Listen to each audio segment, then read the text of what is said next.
குருவே சரணம் நிகழ்ச்சியில் தற்போது நாம் தரிசித்து கொண்டிருக்கிற மகான் பேர் நம்பாடுவான்னு பேர். அதாவது இறை பக்திக்கு ஜாதி மதம் எதுவும் கிடையாது, எதுவுமே கிடையாது. இறை பக்திக்கு என்ன வேணும்? மனசு வேணும். அந்த மனசு எல்லாத்துலேயுமே இருக்குது. ஒரு எறும்புக்கு மனசு இருக்குது, யானைக்கு மனசு இருக்குது, எல்லா ஜீவராசிகளுக்கும் மனம் அப்படிங்கிறது உண்டு. பகவான் அதைத்தான் பார்க்குறார். இந்த நம்பாடுவான் தாழ்த்தப்பட்ட குலம், கோவிலுக்குள்ளே போய் தரிசனம் பண்ண முடியாது. ஆனாலும் வாசலில் நின்று தினமும் தரிசனம் பண்ணுவான். கார்த்திகை மாத வளர்பறை ஏகாதசி, விசேஷமான ஏகாதசி. அந்த ஏகாதசி அன்னைக்கு கோவிலுக்கு போகும்போது வழியில் ஒரு பிசாசு. இந்த கைசிகை ஏகாதசி பற்றி வராக புராணம் அதில் ரொம்ப சிறப்பாக சொல்லப்பட்டிருக்கு. இந்த நம்பாடுவான் கதையை வராக பெருமாள் பூமாதேவிக்கு சொல்கிறாராம். எவ்வளோ பெரிய பாக்கியம் பாருங்கோ! வராக பெருமாள், இந்த வராக அவதார பெருமாள் பூமாதேவிக்கு இந்த கதையை சொல்கிறார். கார்த்திகை மாதம் வளர்பிறை ஏகாதசி, கைசிகை ஏகாதசின்னு சொன்னேன். அன்றைய தினம் பெருமாள் ஆலயத்திற்கு நாம் சென்று, எந்த பெருமாள் கோவிலாகவும் இருக்கலாம், அங்கே போய்ட்டு இந்த கைசிக மகாத்மியம் நம்ம படித்தோம், குழுவாக படித்தோம், தனியாக படித்தோம், இல்லை யாரானு படிக்கிறத நம்ம கேட்குறோம் அப்படின்னாலே வராக பெருமான் நான் அவர்களுக்கு அருள்வேன், அவர்களுக்கு தேவையானவற்றையெல்லாம் நான் கொடுப்பேன்னு சொல்லியிருக்கார். வராக பெருமாள் சொல்லியிருக்கார். என்ன கொடுப்பார்? சகலவிதமான ஐஸ்வர்யங்களையும் கொடுத்து கடைசி காலத்தில் அவர்கள் எந்த காலத்தில் ஒரு மோட்சம் கிடைக்க வேண்டுமோ அந்த காலத்தில் வைகுந்த பதவியையும் கொடுப்பாராம். அத்தனை விசேஷம் கைசிகை ஏகாதசி.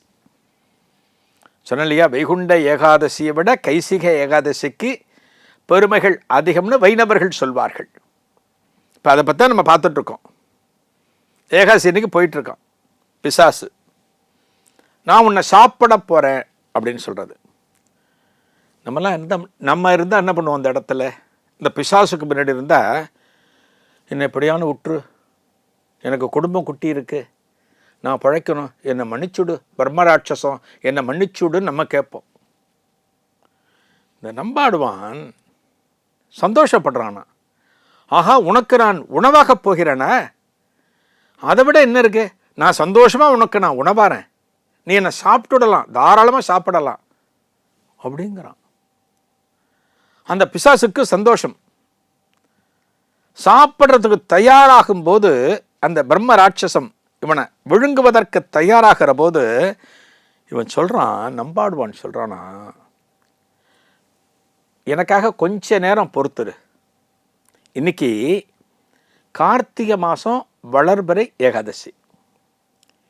இந்த ஏகாதசி அன்னைக்கு நான் பெருமாளை தரிசனம் பண்ணணும், ராத்திரி தரிசனம் பண்ணுவேன். அவரை தரிசனம் பண்ணினாத்தான் எனக்கு நிம்மதியாக இருக்கும். அவரை தரிசனம் பண்ண நான் கோவிலுக்கு போயிட்டுருக்கேன், திருக்குறங்குடி கோவிலுக்கு போயிட்டுருக்கேன். நான் என்ன பண்ணுறேன்? கோவிலுக்கு போயிட்டு இந்த பெருமாளை தரிசனம் பண்ணிவிட்டு நான் திரும்பி இதே வழியாக தான் வருவேன். என் வீட்டுக்கு இதே வழியாக தான் நான் போகணும். வரும்போது உங்ககிட்ட வரேன், நீ என்னை அப்போ சாப்பிடு, கொஞ்ச நேரம் உன்னோட பசியை நீ கொஞ்சம் பொறுத்துக்க முடியுமா அப்படின்னு கேட்குறாரா நம்பாடுவான். என்ன ஒரு பிறவி பாருங்க!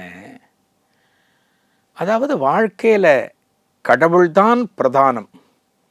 நமக்கு எத்தகைய கஷ்டம் வந்தாலும் அந்த கடவுள் நமக்கு அனுகிரகம் செய்வார், அந்த கடவுள் நம்மை பார்த்து கொண்டிருக்கிறார் அப்படிங்கிற சிந்தனை நமக்கு வந்துவிட்டாலே இந்த உலகத்தில் எத்தகைய கஷ்டமும் துச்சம், எல்லாம் ஒன்றுமே இல்லை. ஜுஜுபின்னு சொல்கிறோம் பார்த்தீங்களா, எல்லா கஷ்டமும் ஒன்றுமே கிடையாது. கடவுள் இருக்காரா, கடவுள் பார்த்துப்பாடுறா, நான் யோக்கியமாக வாழறேன்டா, நான் நேர்மையாக இருக்கேன்டா, கடவுள் என்னை காப்பாற்றுவாருங்கிற அந்த நம்பிக்கை இருக்குது பார்த்தீங்களா. யாருக்கு இருக்கும்? ஒரு பக்தியின் பிடியில் ஆட்பட்ட ஒருவனுக்குத்தான் இருக்கும். ஏன்னா அவனுக்கு தெரியும், நான் எந்த தப்பும் செய்யலை, நான் நேர்மையாக இருக்கேன், கடவுளை வழிபடுகிறேன், யாருக்கும் துரோகம் செய்யலை. நம்பாடுவான் அப்படித்தான். நம்பாடுவானுக்கு தெரியறது, ஓ என்னை சாப்பிட்றியா, தாராளமாக சாப்பிடு, கொஞ்சம் வெயிட் பண்ணு அப்படின்னு சொல்கிறார் நம்பாடுவான். இதன் தொடர்ச்சி என்ன? நாளைய குருவே சரணத்தில் காணலாம். நன்றி, வணக்கம்.